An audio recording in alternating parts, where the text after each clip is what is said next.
Tonight, we begin with a preview into what will be, frankly, an unpredictable, exciting, busy, and transformative next 4 years. Buckle up. It's going to be a great ride. President-elect Donald Trump in front of a podium. Imagine this, a president. No scripts, no notes, no pre-selected questions, just bold, out-of-the-box ideas that you usually won't get from the D.C. swamp. Big plans, a commitment to put America first. Our nation's enemies and allies have all been put on notice. Take a look. If those hostages aren't back, I don't want to hurt your negotiation. If they're not back by the time I get into office, all hell will break out in the Middle East. Now, Steve Witkoff, who was in that video, he will join us coming up later in the program. Also, more on Trump's maximum pressure campaign against the terrorists that are now holding American citizens in captivity. They have since October 7, 2023. Free the hostages or there will be hell to pay.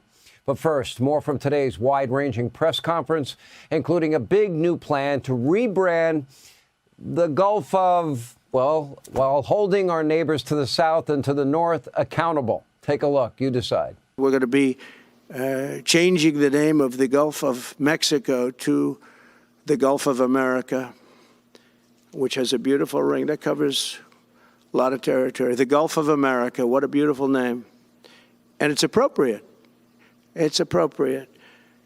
And Mexico has to stop allowing millions of people to pour into our country. They can stop them. And we're going to put very serious tariffs on Mexico and Canada, because Canada, they come through Canada too. And the drugs that are coming through are at record numbers, record numbers. Could you imagine the legacy media today watching that, probably having collectively a massive coronary? Oh, the Gulf of America. Actually, it does have a nice ring to it. Donald Trump, he was only getting started. Here was the president-elect's message to Panama, home to the critically important Panama Canal, now under the influence of China, according to many reports. Take a look. The Panama Canal is a disgrace, what took place at the Panama Canal. So the Panama Canal is under discussion with them right now. They violated every aspect of the agreement, and they've morally violated it also. And they want our help because it's leaking and not in good repair. And they want us to give $3 billion to help fix it. I said, well, why don't you get the money from China? Because China's basically taken it over. China's at both ends of the Panama Canal. China's running the Panama Canal. They've overcharged our ships, overcharged our Navy.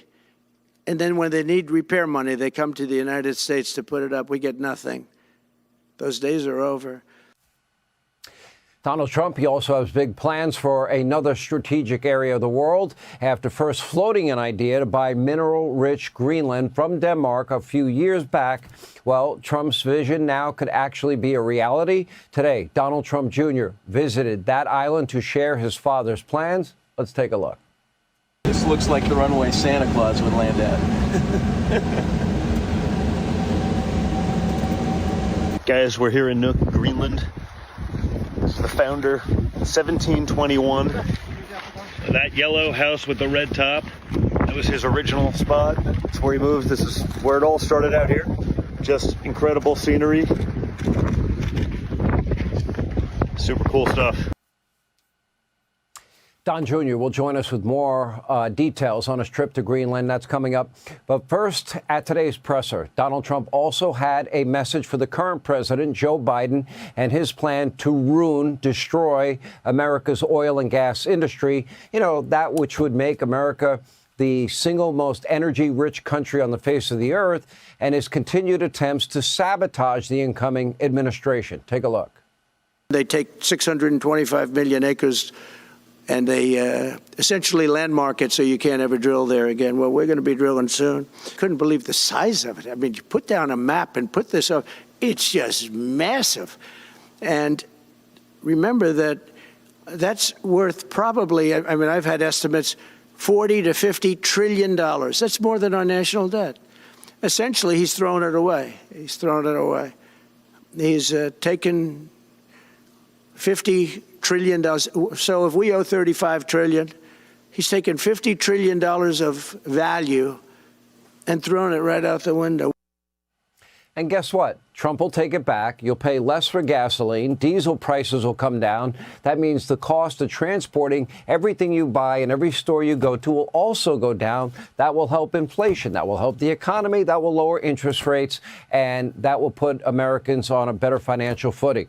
The president-elect also addressing Biden's plan to sell off border wall materials for mere pennies on the dollar in his final days in office. Really, Joe? Are you that bitter? Are you that angry? Are you that petty? Are you that small? Because you know Trump would buy a new wall, and we'd all have to pay for it. Take a look.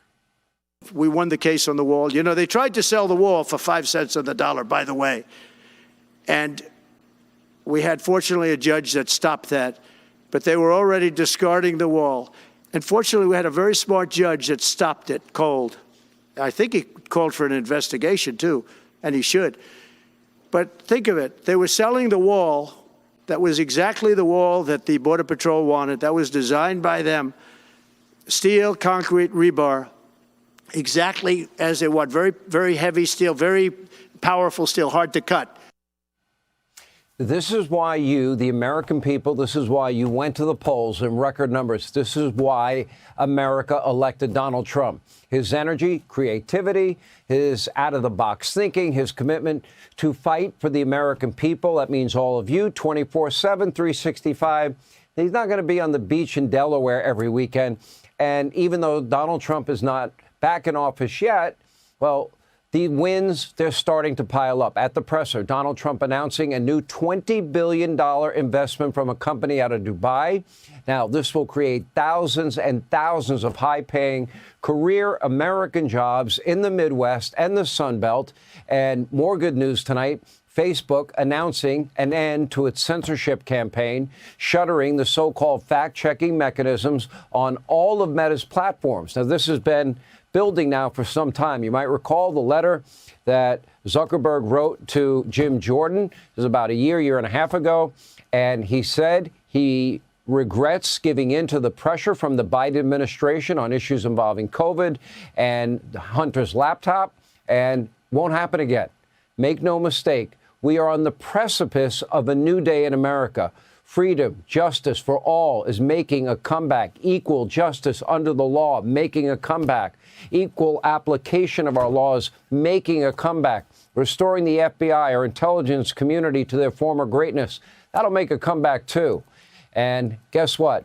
Forget the doubters, the naysayers, the Trump haters, and the media mob. They are irrelevant because legacy media is dead, and right now the sky's the limit. Hey, Sean Hannity here. Hey, click here to subscribe to Fox News YouTube page and catch our hottest interviews and most compelling analysis. You will not get it anywhere else.